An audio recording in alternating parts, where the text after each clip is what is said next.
Sema Rais William Ruto anaitumia kama njia ya kujinufaisha kisiasa hasa katika eneo la Mlima Kenya. Kwa mujibu wa sheria ya elimu ya msingi ya mwaka 2013, ni tume ya huduma kwa walimu TSC pekee inayostahili kuajiri na kufuta walimu, wala sio Ikulu. Mwanahabari wetu Frida Ukachi sasa na taarifa hii. Kaunti ya Murang'a ni mojawapo ya kaunti ambazo zimenufaika na barua hizo za ajira kutoka Ikulu kupitia kwa mwakilishi mwanamke bila kufuata utaratibu rasmi wa TSC. Sisi juzi tulitwa pale State House na hiyo nikasema peupe. Tukapewa barua za walimu.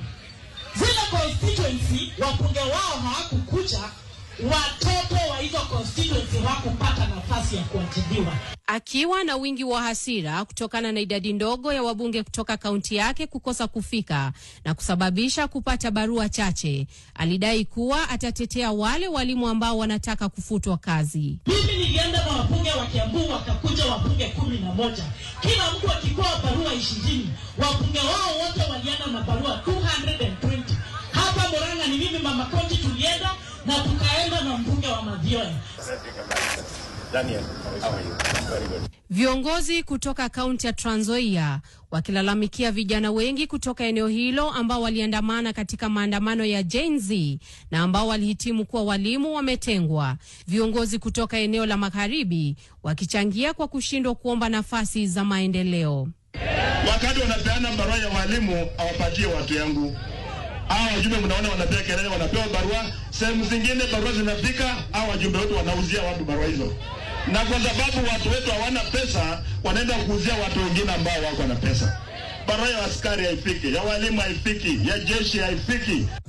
Katika kaunti ya Makueni, mbunge wa eneo hilo amelaumu TSC kwa kuruhusu kutumiwa kama chombo cha kisiasa na serikali ili kuadhibu walimu waliohitimu na wasiokuwa na uhusiano wa kisiasa haswa na serikali ya Kenya Kwanza. While we have so many trained teachers, we are getting supposedly teachers come out with employment letters when they have not gone interviews, while we have local teachers who were never called for an interview. I think I'm calling upon the TSC to respect their mandate in this particular country, and they employ our teachers according to set guidelines.